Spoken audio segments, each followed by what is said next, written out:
Namaste all. We are here today with Dr. Arun Srinivas, one of the leading cardiologists in Karnataka, who has been awarded fellowship by leading institutes in USA, Europe and Australia. He is the only cardiologist in Mysore who has obtained international training in coronary, pediatric and peripheral vascular interventions. All this backed by a rich 3 decades of experience as consultant interventional cardiologist. He has pioneered cardiovascular care in the city of Mysore and has served the people of Mysore and surrounding districts for more than 2 decades now. With a rich 10 years of teaching experience adding, he has participated in over 30 clinical cardiovascular trials as principal investigator, and the list goes on. He's published numerous publications as well and actively takes part in knowledge growing activity. I welcome you, sir. Thank you. Thank you. It's a privilege to have Dr. Arun Srinivas with us today. He is skilled in performing coronary angioplasty stent implantation, primary angioplasty during acute myocardial infarction, pediatric cardiac interventions, rotational arthrectomy, pacemaker, ICD, CRT, the list goes on. And today we are here to discuss a very important topic on heart attacks. There was news of a young actor in his 40s passing away due to heart attack. This raises many questions about the heart health of young Indians. And today we are here to discuss this important topic with none other than the expert himself. Welcome to Dr. Arun Srinivas. Thank you. Namaste. To begin with, sir, how does one suspect heart attack and how do we come to know that one is having a heart attack and that crucial hour of reaching out to the hospital on time, which is also known as the golden hour? What is the importance of this urgently reaching to the hospital? I think that is an extremely important part of treatment of heart attack is first to diagnose what the problem is. Now, heart attack can be suspected in anybody who has got discomfort in the chest. It can be in the center of the chest most of the times, and many times it can radiate toward the shoulders, arms, elbows, or even up to the jaw. And most people think that heart attacks, the chest pain should be on the left side. But unfortunately, they do not know that the heart developmentally is a central organ, and hence the chest discomfort, it may not always be pain, it can be other things like squeezing or burning or just heaviness in the chest. And most of the times it occurs in the center of the chest and many times at the back as well. So somebody has this sort of symptoms, you should strongly suspect that there may be a heart attack, early stage of a heart attack. And many times it is mistaken for some form of either gastritis or indigestion, and because of this valuable time is lost. And as you rightly said, there is something known as a golden hour, where if the person reaches the hospital within the first 1 hour, the chances of survival from a heart attack increase significantly. Almost 95% of the patients who have a heart attack can be saved if they reach the hospital within the first 1 hour. That is why it is known as the golden hour. Secondly, if reaching the hospital is delayed, many of them can die either during this first 1 hour or even during the first 3 to 4 hours. And like you said the other day, I think a couple of days ago, there was news about a young actor from Bombay, who had the discomfort through the night. And like I just mentioned, his mother gave him some antacids or whatever, some home remedies. And the morning he was probably found dead. So they have neglected those symptoms. And even though he was young and probably fit and did not have any major reason to have a heart attack, but it is not uncommon to have heart attacks in the young. Okay. And many of them do not reach the hospital, like this gentleman whom we just mentioned. So it is important not only to recognize early, to suspect and to reach the hospital as early as possible. Right. We will come back to the question of the young adults whom we call as getting into this kind of an issue. But before that, probably, why is heart attack so dangerous, doctor? Now, heart attack is dangerous because it is one of the most common causes of mortality worldwide. Yeah.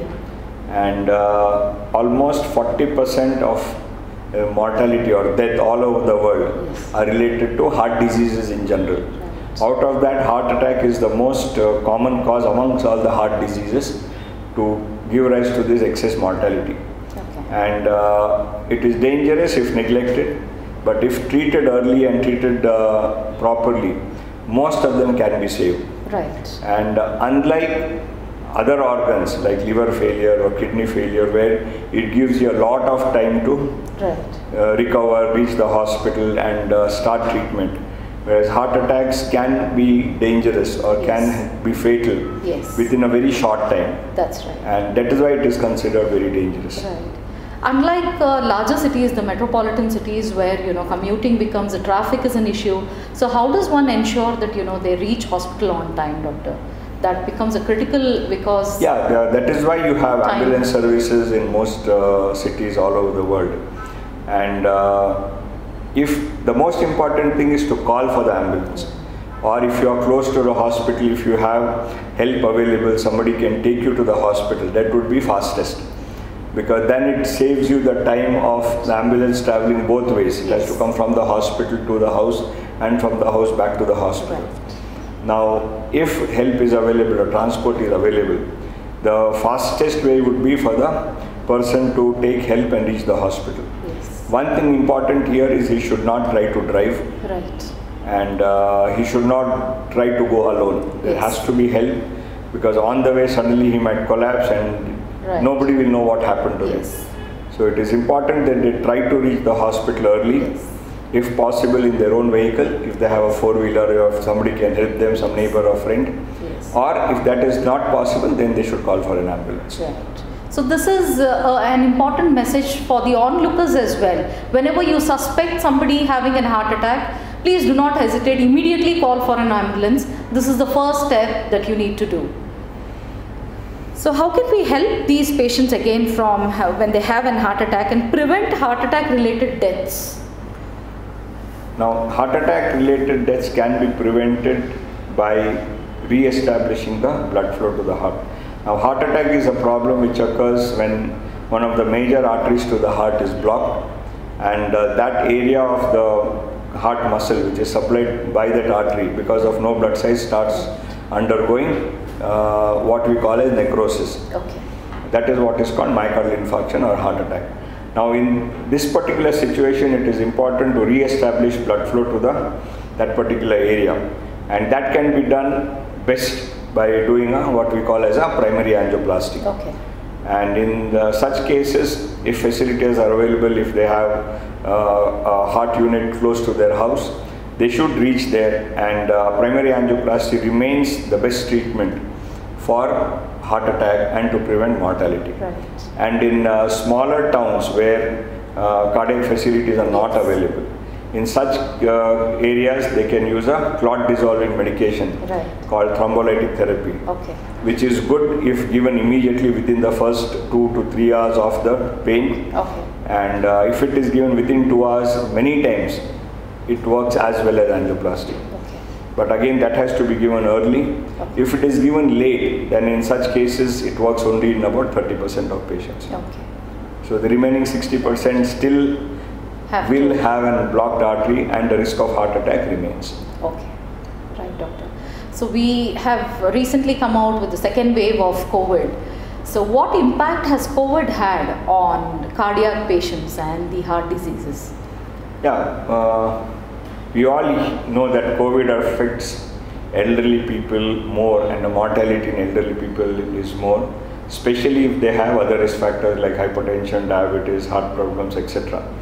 And because of the scare of COVID, many of them have not had checkups or the consultation with their doctors for long periods of time.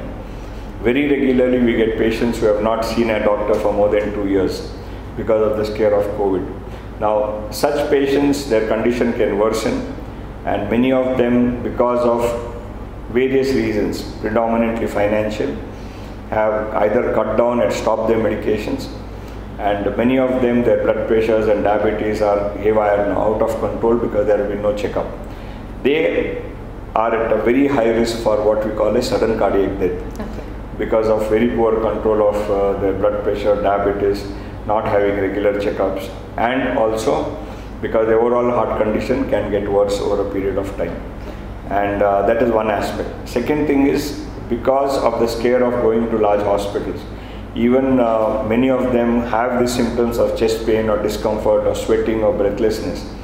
Many of them do not go to a hospital. They just go to their neighborhood family physician and take some treatment locally, Yes. which can be dangerous many times. So they should avoid such things. And heart attack is a major problem. So irrespective of the presence or absence of COVID, serious problems like heart attack and stroke and kidney failures and cancer, such things should never be neglected. Right. Because just because the scare of COVID, if they do not reach a hospital, Right. many of these other problems can sometimes be fatal quite rapidly. Yes. And they don't even give you the time to reach hospitals. Many of them they sometimes, do not. Right? So this is the second important message today, wherein self-medication is never advised. Do not neglect your visits. Please have your regular doctor visits to the hospital and continue taking care of your heart health very well. Doctor, with this, coming back to the question that we discussed, the young actor passing away and the young adults now succumbing to heart attacks, is this a new trend, or of late, post-COVID, we have been seeing due to certain changes in the lifestyle, the stress and various other factors adding to it, or what do you think, doctor? It is multifactorial. Even before COVID, almost 2018, 2019, we were seeing a lot of young adults having heart attacks and fairly serious heart attacks also. And if you look at the demographic data of patients with heart problems, about 5 or 10 years ago, we used to have patients predominantly in their 60s and 70s. Yes. And about 5 years ago, it became 50s. Okay. Now we see a lot of them in their 40s, sometimes even in their 30s, coming with very serious heart problems, multiple blockages. And if you look at their angiogram, you'll think Yes. probably he's a 75-year-old. Yes. And they will probably be around 35 or 40. Right. So disease is coming earlier. Okay. It is becoming more severe. And that is related to a lot of things. And India being the diabetes capital of the world, Yes. that is one major risk factor. Secondly, smoking is a very common risk factor, especially in the young adults.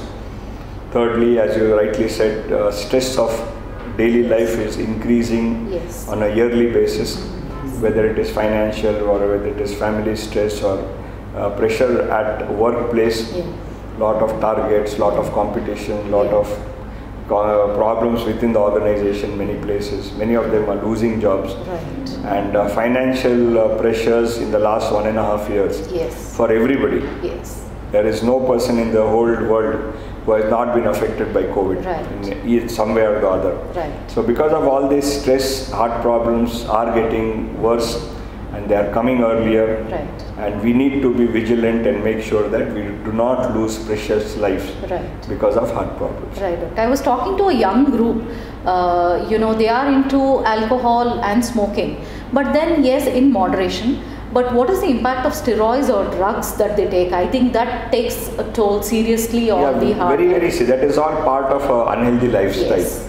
It is not only drugs or smoking or alcohol, it is overall the increase in availability and consumption of high caloric food. Right. What is popularly known as junk food. Yeah.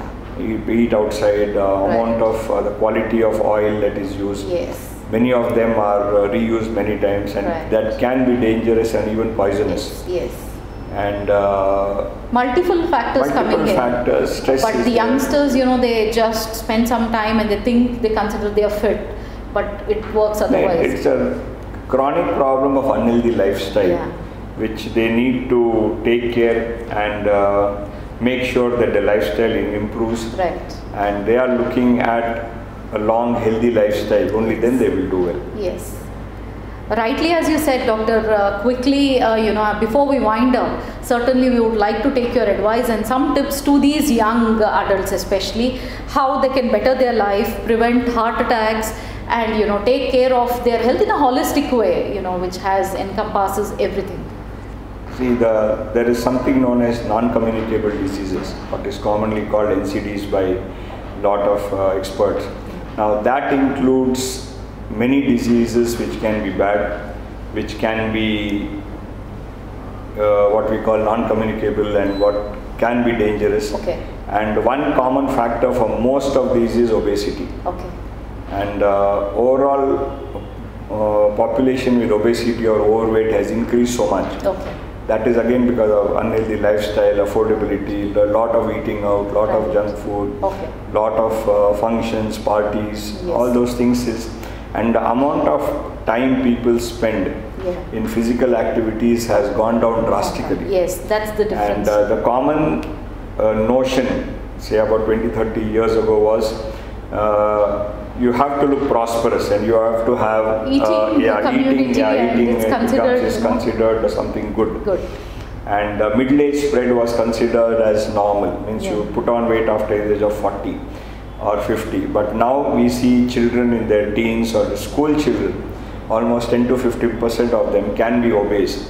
So obesity is central to a lot of these non-communicable diseases. Whether it is heart problem or joint problem or cancer or blood pressure, diabetes, cholesterol. And some of these things can be put together as something known as metabolic syndrome. And this can be prevented to a great extent by a healthy lifestyle from young age.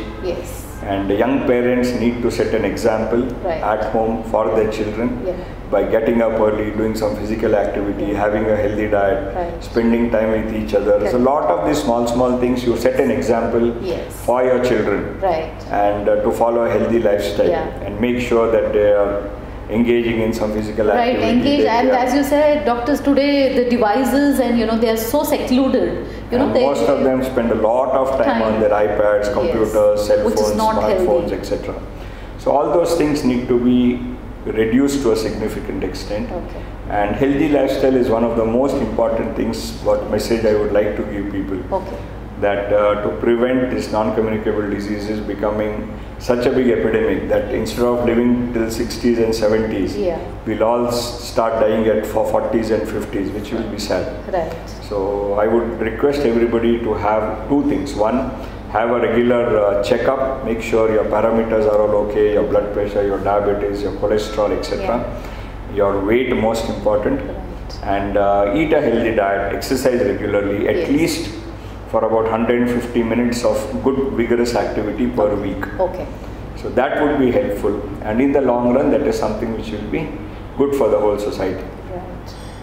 Wonderfully. So these are some of the important key messages that you saw today coming from the expert himself, which will certainly lead to a healthy and happier life. Thank you, sir, for being with us today and sharing such important insights.